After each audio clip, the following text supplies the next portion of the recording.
Kalau belum subscribe juga segera ya, supaya kita bisa terus mengikuti channel ini dan sehingga channel ini bisa jadi berkat dalam hidupmu. Ambil catatan dan Alkitab tentunya yang paling penting. Kita akan belajar firman hari ini dan Tuhan akan memperbaiki mezbah kita yang salah. Mungkin salah materi, salah priority. Pokoknya kalau Tuhan berfirman itu pasti ada berkat yang Tuhan berikan. Dan saya berharap firman Tuhan hari ini bukan hanya memberitahu sesuatu, bahkan juga menegur sesuatu. Jikalau kita salah jalan, jikalau ada hal-hal tertentu yang Tuhan tidak berkenan. Saya membawa satu firman dari Hagai, pasal yang ke-1 ayat 9-14 dengan judul Mengapa Tuhan Menahan Berkat-Nya Atas Kita. Percaya dulu bahwa sebetulnya berkat Tuhan itu nggak susah di hidup ini. Karena sudah jadi sifat Allah untuk memberkati. Cuman kenapa kok luput terus ya? Dan mengapa berkat yang masuk ke rumah kita itu ada pintu belakangnya. Semoga dari hal-hal yang terkesan seperti negatif, 3 poin hari ini, sebenarnya kita bisa melihat positifnya. Sehingga saya kasih satu pertanyaan untuk kita evaluasi. Mengapa sih Tuhan kok menahan berkat-Nya atas anak-anaknya? Kita lihat dulu ayat 9, saya bacakan. Kamu mengharapkan banyak, tapi hasilnya sedikit. Dan ketika kamu membawanya ke rumah, aku mengembuskannya. Oleh karena apa? Demikianlah firman Tuhan semesta alam. Oleh karena rumahku yang tetap menjadi reruntuhan, sedang kamu masing-masing sibuk dengan urusan rumahnya sendiri. Itulah sebabnya langit menahan embunnya dan bumi menahan hasilnya. Dan aku memanggil kekeringan datang ke atas negeri, ke atas gunung-gunung, ke atas gandum, ke atas anggur, ke atas minyak, ke atas segala yang dihasilkan tanah, ke atas manusia dan hewan dan ke atas segala hasil usaha. Lalu Zerubabel bin Shealtiel dan Yosua bin Yosadak, imam besar dan selebihnya dari bangsa itu, mendengarkan suara Tuhan Allah mereka dan juga perkataan Nabi Hagai sesuai dengan apa yang disuruhkan kepadanya oleh Tuhan Allah mereka. Lalu takutlah bangsa itu kepada Tuhan.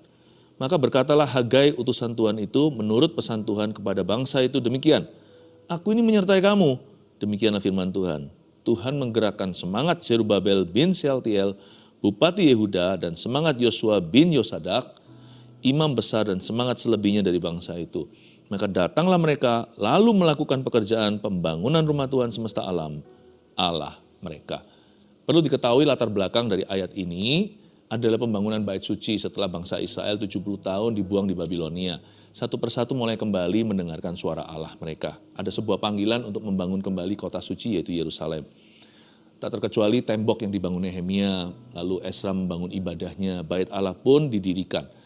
Jadi pada waktu itu bangsa-bangsa yang menuruti panggilan Tuhan, mereka pulang ke kampung halaman.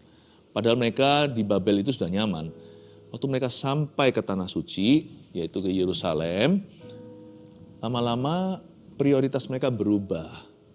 Tahu nggak bahwa priority can change kalau kita itu didesak dengan kebutuhan atau bahkan kenyamanan.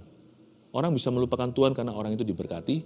Orang juga bisa meninggalkan Tuhan saat dia susah.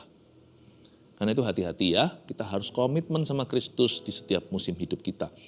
Nah sekarang kita melihat mengapa bangsa Israel tidak diberkati Tuhan untuk satu kurun waktu. Ternyata karena mereka suka ulur-ulur membangun kerajaan Tuhan dulu. Bait suci adalah rencana Tuhan nomor 1. Segala sesuatu akan ditambahkan kalau mereka mencari dahulu kerajaan Allah dan kebenarannya. Tapi bangsa Israel suka menunda. Mungkin karena berkat, juga karena masalah. Mari kita sekarang melihat ayat 9 sekali lagi saya bacakan. Kamu mengharapkan banyak. Tuhan bilang begini, kamu kan mengharapkan banyak rezeki, apa yang kamu tuai itu akan kamu nikmati. Tetapi hasilnya sedikit. Anda nabur bibit unggul, udah beli benihnya mahal sekali, ditabur 100 biji, bahkan gak kembali tuaian itu 30. 100 biji ditaburkan di tanah, hanya 10 saja yang survive dan bertahan hidup. Dan dari 10 itu hanya 1 yang menghasilkan buah, yang lainnya daun meluluh. Gak ada buahnya. Mereka kecewa, kenapa ya Tuhan kok tidak memberkati kami? Kenapa keberuntungan tidak ada di pihak kami, padahal kami ini umat pilihan Allah. Mereka mulai bingung, ada apa? Nah, Tuhan utus Hagai seorang nabi untuk mengoreksi mereka. Prioritasmu salah. Yang namanya kepentingan Allah di bawah, kepentingan mereka secara pribadi di atas nomor satu. Tuhan mulai menegur mereka. Aku gak memberkati kamu karena prioritas hidupmu itu gak keruan. Kamu mengharapkan banyak ayat 9 tapi hasilnya sedikit. Dan ketika kamu membawanya ke rumah, jadi tuayan itu waktu di ladang masih dapat. Tapi waktu sampai ke rumah ternyata sudah gak bisa dimakan, sudah busuk semua di jalanan. Kok begitu ya? Tidak ada penyertaan Tuhan di ladang, tidak ada penyertaan Tuhan di rumah, di perjalanan pun dari ladang ke rumahnya kecolongan. Kayaknya Tuhan gak jalan deh sama mereka. Alfa Omega gak ada di awal akhir mereka. Pintu depan terbuka, pintu belakang juga bocor semua. Kenapa ya kamu mengharapkan banyak tetapi hasilnya sedikit? Dan ketika kamu membawanya ke rumah, aku menghembuskannya. Ternyata bukan karena hama, tapi karena Tuhan kasih perintah. Berkat gak boleh menginjak rumah ini. Kalau rumah kita sudah dicap di label begitu ya celaka. Apapun masuk ke sini gak akan bisa menikmati. Dan sekalipun mungkin ada kekayaan, susah payah akan mengikuti. Seperti ada kutuk gitu. Lalu Tuhan berkata gini, oleh karena apa? Ini Tuhan tunjukkan pada mereka alasan sesungguhnya. Demikianlah firman Tuhan semesta alam ayat 9b. Oleh karena rumahku, garis bawah itu, rumahku bukan rumah mereka. Rumahku yang tetap menjadi reruntuhan, yaitu bait suci. Kalau perjanjian baru hari ini adalah visi gereja. Sedang kamu masing-masing sibuk dengan urusan rumahnya sendiri.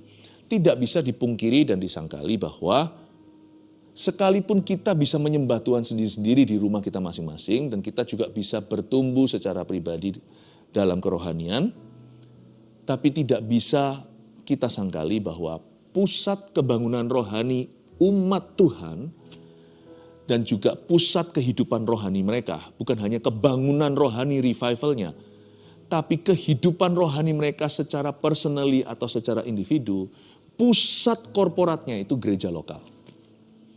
Makanya dari kecil anak-anak saya sudah ajari untuk cinta kepada gereja. Saya bilang sama anak-anak kami punya 3 anak, saya latih dari kecil bahwa papa mama melayani di gereja untuk gereja. Gereja itu bukan gedungnya saja, tetapi juga umatnya, terutama adalah people-nya. Saya beritahu kita itu hidup dipanggil Tuhan untuk melayani umat Tuhan. Sebagian dipanggil jadi full-timer, bekerja di dalam gereja sungguhan. Tapi ada juga yang volunteer atau yang sukarela. Apapun pelayananmu, Anda melakukan itu untuk Tuhan dan untuk umatnya. Karena umat Allah itu berharga, umat Tuhan itu kudus di matanya. Jadi kita semua secara pribadi itu harus punya visi besar bersama. Dan visi GMS yang saya perjuangkan, yang kami perjuangkan itu sekarang telah diadopsi oleh anak-anak kami. Dari sejak mereka balita sudah bisa diajak bicara, saya sudah beritahu sama mereka. Suatu hari kalian semuanya harus berguna untuk kerajaan sorga. Dan papa mama melayani di gereja ini, kalian juga harus setia untuk terus melayani. Bantu ayah ibumu suatu hari kamu mungkin memilih jurusan kuliah.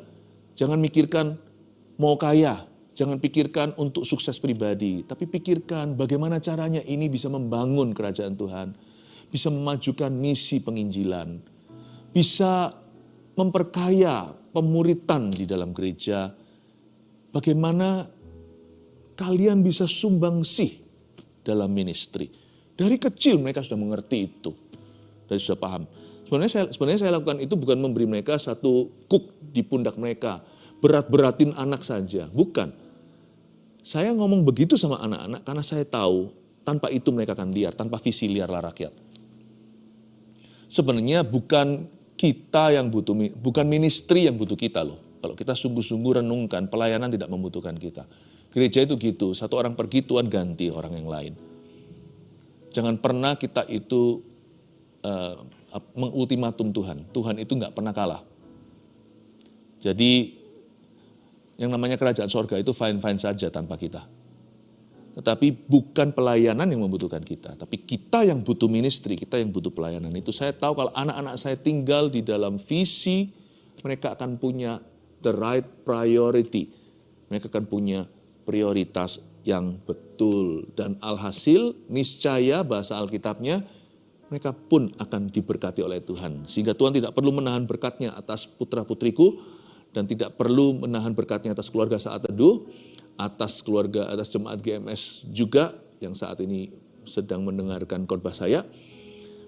Tidak perlu menahan berkat-Nya atas kita. Allah perjanjian itu akan punya perjanjian berkat dengan hamba-hambanya. Jadi bukan gereja yang butuh putra-putri kita, mereka yang butuh visi gereja. Saya tahu kalau mereka bisa mengadopsi itu, masa depan mereka diadopsi Allah. Pasti ada tuntunan ilahi di dalamnya. Jadi saya sekarang mengerti kenapa bangsa Israel kok ininya buli-bulinya penuh lubang. Kenapa kok lumbungnya kecolongan? Ya karena mereka tidak punya alasan lebih tinggi untuk hidup. Mereka hidup bagi diri sendiri. Makanya di ayat 10 dikatakan itulah sebabnya lah langit menahan embunnya dan bumi menahan hasilnya. Aku tidak menemukan alasan mengapa aku harus memberkatimu. Tuhan tidak memberkati orang egois yang hidup bagi dirinya sendiri lah. Apa bedanya kita sama orang-orang yang tidak punya Tuhan? Semua ya begitu. Kalau kita satu merek menjadi pasangan yang sepadan dengan orang tidak beriman. Kita sama mereka 11-12, itu terlihat di tujuan hidup kita. Kalau tujuan hidup kita hanyalah me, atau me and a bit, and a few people around me, atau saya dan beberapa orang sekeliling saya yang terhubung ke saya. Tapi kan berarti dunia kita itu berputar pada poros satu, yaitu aku. Dan Tuhan tidak berkenan lah kayak gitu. Makanya itu langit menahan embun, bumi menahan hasil. Bahasa kerennya gini, langit menjadi langit besi, tanah menjadi tanah tembaga. Apa yang kau taburi susah payah. Sekalipun bisa meraup kekayaan pun sampai ke rumah susah payah mengikutinya.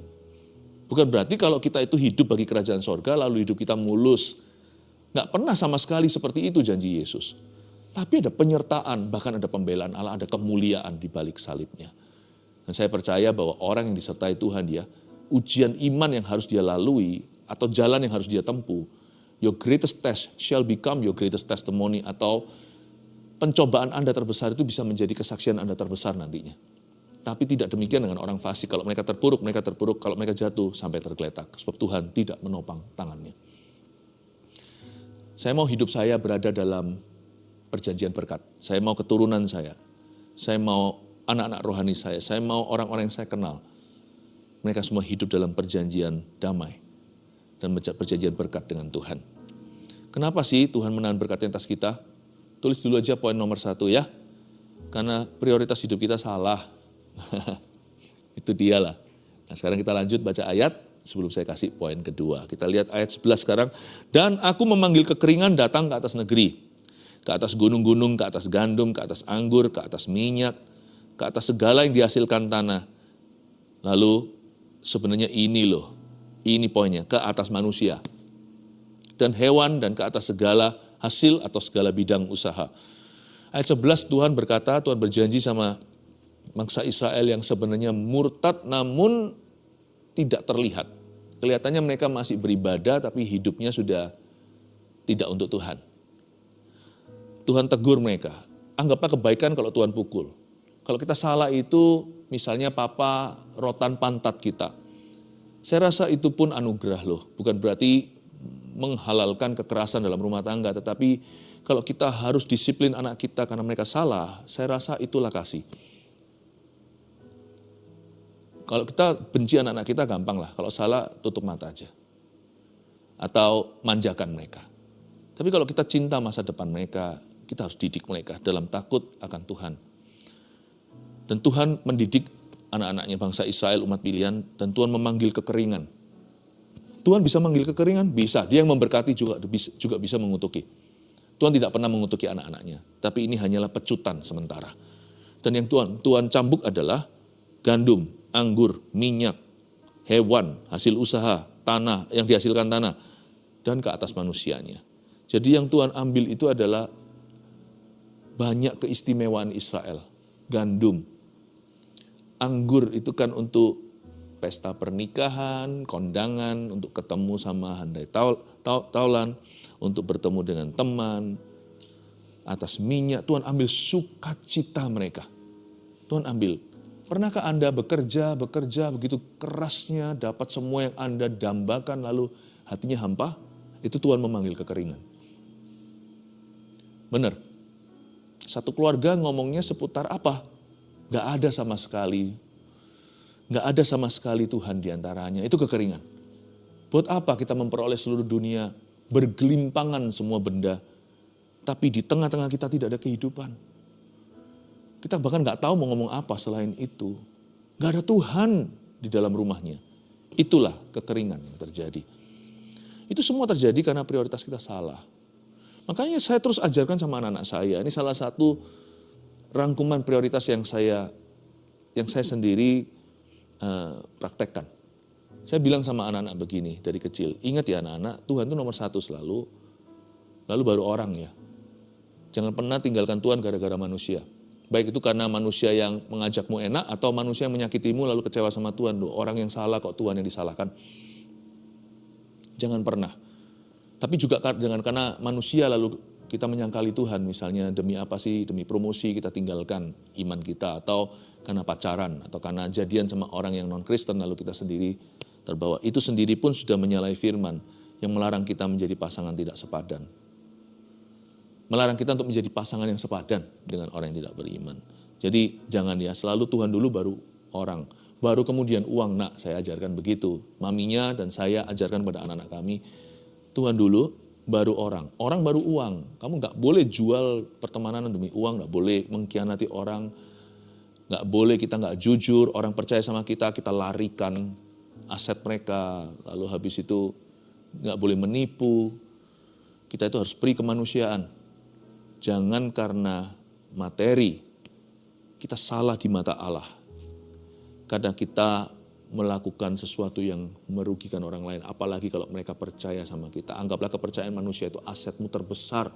Hari ini mungkin kita nggak punya kerjaan, tapi kalau kita tidak cacat celah, reputasi kita sebagai orang yang mudah dipercaya, cepat lambat pekerjaan akan kembali mengetuk pintumu. Tahukah aset itu yang namanya reputasi, itu akan menjamin makan esok hari. Mana ada sih orang yang tipu kanan tipu kiri itu bisa jadi besar seperti apa? Mana ada coba. Mereka lari pun buronan dan keturunan mereka dimusuhi di masyarakat sudah ada labelnya. Mana ada orang jadi gede, jadi besar dengan cara tidak jujur, dengan cara-cara yang ilegal. Ada pun ya hidupnya nggak sejahtera. Jadi saya ajarkan bahwa selalu Tuhan, manusia, lalu habis itu baru orang. Kemudian datanglah yang namanya harta, uang, dan barang. Jadi dulu saya juga ajari anak-anak kalau jangan sampai kita itu menjadi pecinta barang, lalu habis itu foya-foya nggak punya uang, nanti kalau butuh apalagi kalau emergency ada darurat harus pinjam kepada tetangganya.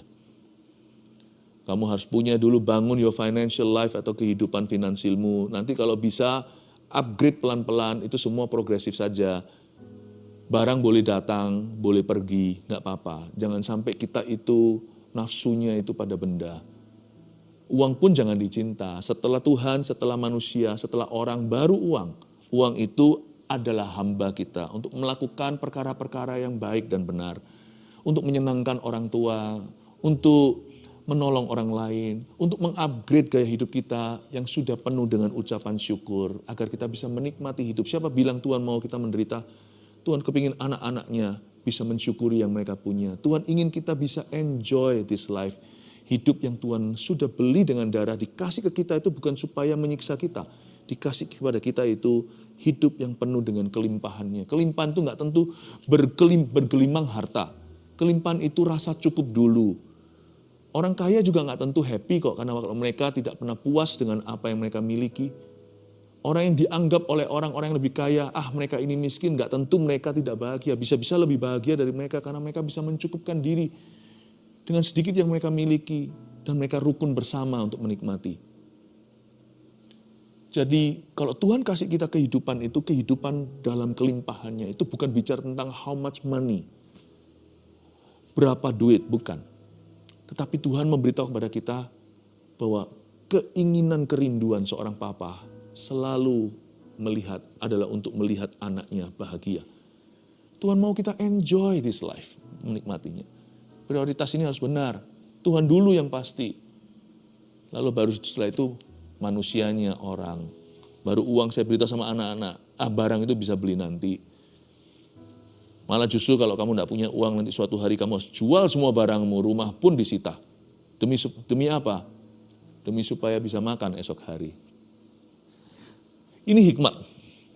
Semoga menjadi berkat. Dan Tuhan memanggil kekeringan datang ke atas negeri karena prioritas mereka terbolak-balik. Jungkir balik lah. Uang itu nomor satu mereka cari, nggak pulang pun nggak apa-apa. Wah, apalagi berdoa. Berdoa itu nanti aja, melayani nanti kalau ada waktu. Lihat ya prioritasnya. Tuhan di bawah, mereka di atas. Dari sini langsung Tuhan pecut mereka. Tuhan panggil kekeringan. Sehingga apapun yang mereka lakukan, mereka tidak menemukan kebahagiaan. Mereka tidak menemukan anggur, tidak menemukan gandum. Kasihan menurut saya. Ayat 12, lalu Zerubabel bin Sealtiel ini adalah gubernur yang mengiring pembangunan di Yerusalem. Dan Yosua bin Yosadak imam besar. Dan selebihnya dari bangsa itu mendengarkan suara Tuhan. Garis bawah itu mendengarkan suara Tuhan Allah mereka. Dan juga perkataan Nabi Hagai. Sesuai dengan apa yang disuruhkan kepadanya oleh Tuhan Allah mereka. Lalu takutlah bangsa itu kepada Tuhan alias nurut. Kalau yang kita garis bawahi tadi, maka bangsa itu mendengarkan suara Tuhan Allah mereka. Dan selain suara Tuhan, mereka juga dengarkan perkataan Nabi Hagai. Saya kasih dulu poin 2 dicatat, mengapa Tuhan menahan berkatnya atas kita, karena bangsa Israel tidak dengarkan suaranya. Kalau kita tidak mau dengar-dengaran dengan Roh Kudus, kita akan gagal total atau gagal parsial. Gagal setengah atau gagal sama sekali, cepat lambat hidup kita akan dibawa turun. Kalau kita tidak dengar-dengaran dengan suara Allah. Karena itu janganlah kita pernah ditemukan dalam kondisi rohani seperti bagal yang tidak berakal. Atau seperti keledai yang kalau tidak ditendang belakangnya dia nggak mau jalan ke depan. Atau seperti kuda yang tidak terlatih kalau nggak dipecut, kalau nggak ngalami sesuatu yang buruk, nggak ngerti-ngerti maksud Tuhan. Nggak perlulah Tuhan tuh pakai pukul-pukul. Tuhan kita itu bukan pemukul, Tuhan kita itu penyayang. Kalau Tuhan mau bicara sama kita itu harusnya suara lemah lembut aja sudah bisa. Suara sepoi-sepoi basah. Jangan pernah kira Tuhan itu sukanya itu cambuk-cambuk kita. Tuhan tidak pernah memperlakukan kita seperti hewan. Malah Tuhan peringatkan, jangan kita seperti hewan yang saya sebutkan tadi. Jadi sebenarnya kalau kita dengarkan suara Tuhan itu paling enak. Belajar cara begitu itu nggak nubruk dulu. Kalau kita sudah menabrak dinding baru tahu apa itu sakit. Mendingan kan percaya papa mama waktu beritahu itu tembok konkret. Kamu jangan jeduk-jedukan kepala di situ kalau nggak mau berdarah. Nggak usah dicoba lah, nggak usah mencoba itu Tuhan. Percaya saja. Percaya saja. Itu bukan brainwash. Itu kasih ortu. Kalau orang tua beritahu gitu, papa mau coba cuci otakku ya nggak boleh. Aku mau coba. Aku punya freedom. Itu kebodohan. Yang namanya kemerdekaan. Yang seperti itu sih saya mendingan pakai iman ya. Mendingan saya percaya Tuhan. Dengar-dengaran suara Tuhan. Karena mereka tidak mendengarkan suara Tuhan. Makanya mereka miserable. Mereka dalam kondisi terpuruk. Sebenarnya gimana sih suara Tuhan itu kedengarannya? Suara Tuhanku nggak tentu dalam bentuk suara. Hanya karena kita manusia ini bertelinga. Kalau kita kan asosiasi suara itu kan kuping kan. Kalau kita dengar audible gini, nggak tentu loh. Kadang-kadang pemikiran itu juga suara hati kita. Renungan kita. Kadang-kadang perasaan kita itu juga suara. Kok rasa nggak srek ya? Nggak ada suara, nggak masuk kuping nih. Tapi nggak srek, itu pun bisa jadi suara hatimu. Nah suara Tuhan juga bisa ditemukan di mana aja. Pertama-tama dalam firman. Makanya bahasa Inggrisnya bagus ini. Alkitab ini namanya scripture. Kata scripture, Alkitab itu dari kata script. Kalau Anda mau jadi aktor hebat, atau pemeran utama, bahkan pemeran sampingan, Anda harus baca skripnya. Supaya nanti tidak ngawur kita bicaranya, beraktingnya nggak salah. Hidup ini bukan acting. Hidup ini asli. Skripnya di mana manualnya? Ini. Waktu kita buka ini, dengar nggak dengar di kuping kita, Tuhan sedang berbicara kepada kita. Scripture. Bagaimana lagi caranya Tuhan mendengarkan suaranya? Lewat events, lewat kejadian-kejadian. Tuhan juga bisa bicara lewat kejadian untuk memperingati kita. Atau memperingatkan kita akan sesuatu. Atau mengajarkan sesuatu. Tapi Tuhan juga bisa bicara lewat orang lain. Dalam hal Israel, Zerubabel bin Shealtiel dan Yosua bin Yosadak imam besar dan selebihnya dari bangsa itu, mereka hari itu mendengar suara Tuhan lewat nubuatan Nabi Hagai dan lewat instruksinya. Perkataan beliau ini menjadi kepanjangan lidah Allah. Dan karena mereka mau mendengarkan, padahal ini gubernur loh ya. Satu lagi imam. Hagai itu siapa? Hagai itu tidak berasal dari sebuah silsilah imamat apa yang sungguh-sungguh silsilah. Itu Yosua. Yosua ini bukan Yosua yang perang Kanaan. Ini Yosua imam besar bin Yosadak. Tapi mereka bisa peka tahu bahwa Tuhan sedang berbicara lewat orang ini kepadanya. Dan mereka dengarkan. Untungnya mereka berbalik. Mereka takut sama Tuhan dan mereka nurut. Makanya di tahun sebelum Masehi, berapa ratus tahun sebelum Masehi, yang namanya Bait Suci ini berdiri lagi.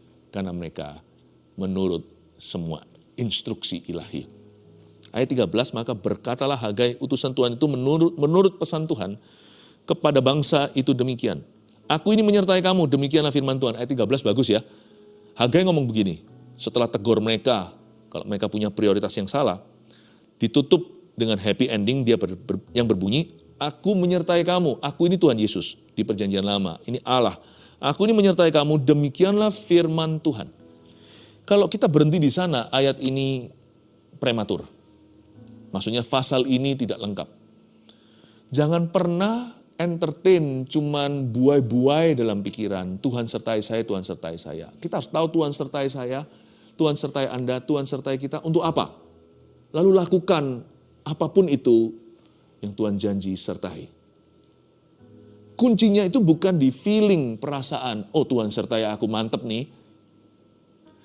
Kuncinya itu di melangkah. Sebelum Anda melangkah ya nggak terjadi apa-apa. Karena mereka melangkah, Zerubabel bin Shealtiel dan kawan-kawannya, berdirilah bait suci sesuai dengan janji ilahi. Dan mereka semua akhirnya saya yakin diberkati oleh karena janji Tuhan. Karena mereka punya perjanjian dengan Tuhan. Karena Tuhan tidak pernah berhutang dengan orang-orang yang melayani maksud-maksudnya. Tuhan tidak pernah berhutang budi dengan siapa-siapapun yang berkorban untuk ministry. Mereka diberkati karena mereka masuk perjanjian dengan Allah Yakub. Tapi bait suci yang dinubuatkan itu akhirnya berdiri. Itu bukan karena mereka merasa disertai, tapi karena mereka melangkah dengan iman dan penyertaan Tuhan didemonstrasikan. Iman tanpa perbuatan itu mati. Karena itu percuma kalau Anda tahu Anda disertai, kalau Anda tidak melangkah dengan berani. Melangkah dengan iman. Bagaimana Anda tahu kalau doa Anda dikabulkan, kalau Anda tidak mendoakan orang lain dulu?